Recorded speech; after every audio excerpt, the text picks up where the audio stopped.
It's been creeping up on 4 years since Rockstar North last distributed some new product, and in that time, soulless knockoffs have attempted to fill the void. None have. GTA is special because it taps into the spinal cord of pop culture, nailing its intricacies and each era's life soundtrack. Information has been slow to trickle on Grand Theft Auto 4, but finally, the new dawn of open-world games has come. So this is the American dream.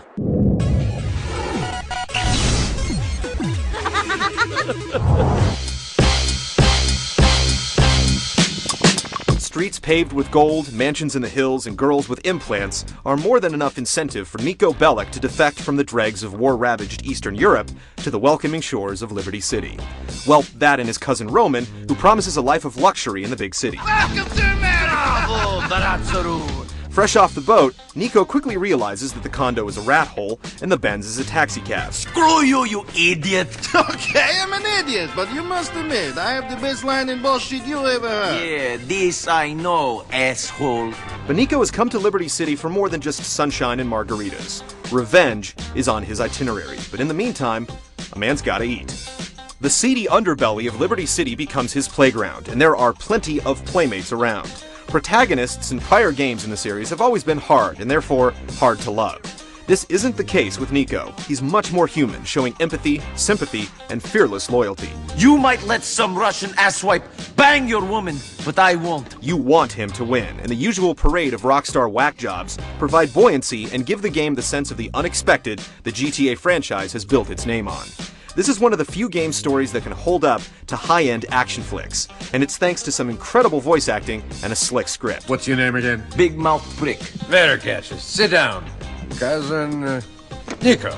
That's it, Niko. Not Big Mouth Brick. You're a funny guy. I try. It's rare that you care about the characters in video games, but the plot shifts here won't come and go unnoticed. Where is our money? I don't know. I didn't rob you.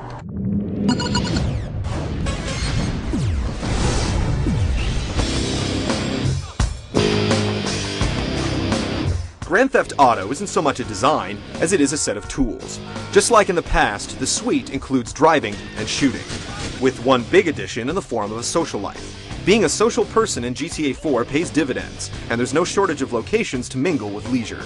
Bowling, pool, darts, and restaurants all provide ample opportunity to impress someone, or you can always take them to the strip club for that home run pitch. Some of the activities could be full-fledged games, but in the world of GTA, they're just an extra. The formula is one that works, and it's been replicated once more. The flow of the game basically goes like this. You watch a cutscene, someone in the cutscene says that someone has done them wrong, you're told they need to be taught a lesson, People who fuck with me get fucked with! and then you get in a car and go teach them the lesson. At that point, another cinema is triggered, and the process repeats. Sprouting out from this framework is a series of side missions, but telling the difference between these and the objectives on the main track is impossible. The same care has been paid to each. You can choose to go down these craggy alleys to see where they end, or plow straight through the main quest and still get a healthy 30 hours out of it. Mission objectives make the most of the toys available, but that ultimately amounts to a lot of driving to a location and then killing everyone on sight.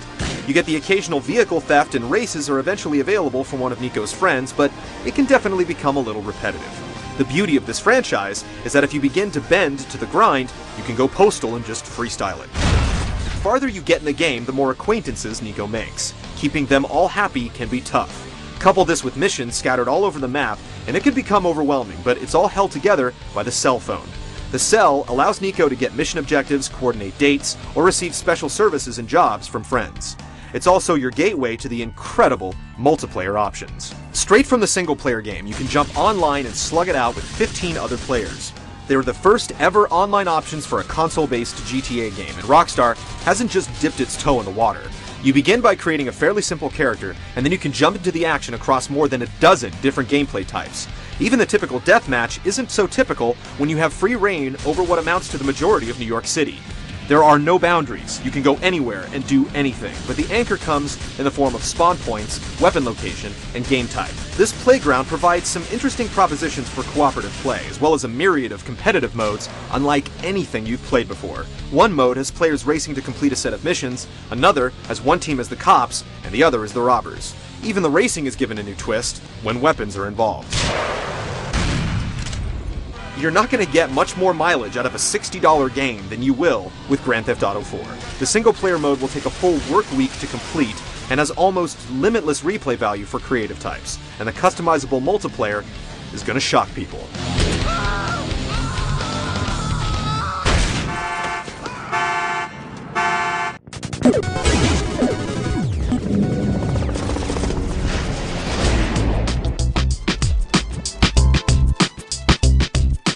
Grand Theft Auto has always had amazing storytelling, and the ability to dream it and then do it working in its favor.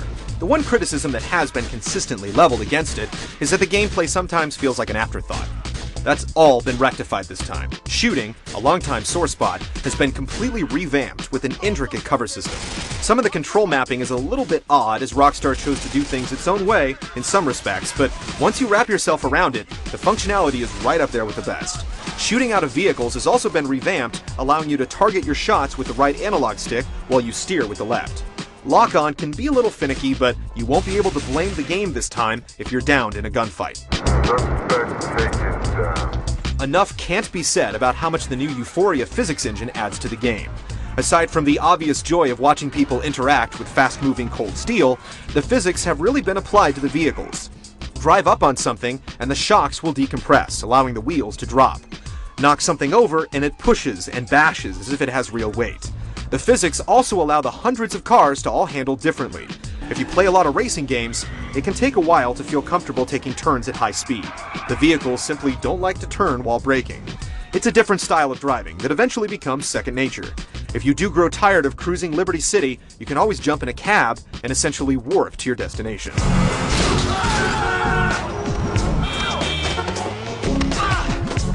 The foundation is poured with the shooting and driving, but the house is built on the details. You can stop by the Twat Internet Cafe and search the web for dates, check your email, or browse over 100 different websites. You can download ringtones and wallpapers for your cell phone, weave through traffic that changes based upon the time of day, press the B button at any time to get a cinematic view of the proceedings, or go to a cabaret for full-on performances that will boggle the mind. You'll see something new every time you play. This is definitely the most accessible GTA of the lot. A concerted effort has been made to stem the tide of controversy and frustration. Sure, you can pick up hookers and take them to a back alley, but the women are still clothed, and Nico often apologizes to his victims. Sorry! The difficulty has definitely been quelled. You'll go through long stretches of the game where you'll never die or fail a mission. The wanted system has also been tamed, as it's much easier to lose your wanted level with a new circular zone to escape. We completed the game with only being busted a couple of times. Toss in the elimination of the in-depth character evolution from San Andreas, and you have a much more streamlined game that more people will be able to enjoy.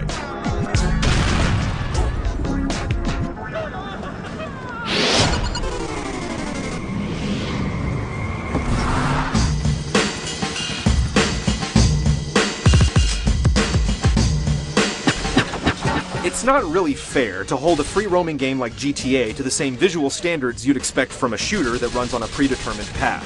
With such a vast environment, coupled with the ability to do anything at any time, some concessions have to be made. Or at least you'd think. Not many have been made here. GTA 4 is one fine-looking game. Some interior scenes can look nearly photorealistic with the proper lighting. The constant day and night cycles dramatically affect the look of the city, and it can be breathtaking to drive across one of the large bridges with skyscrapers looming in the distance. Character models look great, with impressive lip syncing and emoting. We've only played the Xbox 360 version thus far, and it has moments where the frame rate fluctuates, and there are some visual glitches here and there, but there's no other game world as immersive as this one. Rockstar always has a knack for choosing just the right songs to set the tone of its games. Once again, it's hit a home run with Grand Theft Auto 4. There are undoubtedly some serious music lovers working at Rockstar North. They've managed to pluck the true gems from each genre from the muck and mire to deliver a track list that will make new fans of a lot of the artists involved. Let's get my hood. I'm in the hood bouncing, spray like a fountain, money like a mountain. Tell me why you pouting. Grand Theft Auto 4 is the sex, drugs, and rock and roll of video games. It's a little less brave and intimidating this time around, but it's also the most refined and polished game in the franchise's history. This kind of sheen is generally reserved for titles with a much smaller scope. It's been one of the marquee games in the industry for years, and the addition of a killer multiplayer component puts it over the top. Few games manage to deliver on the hype, but this is one that does.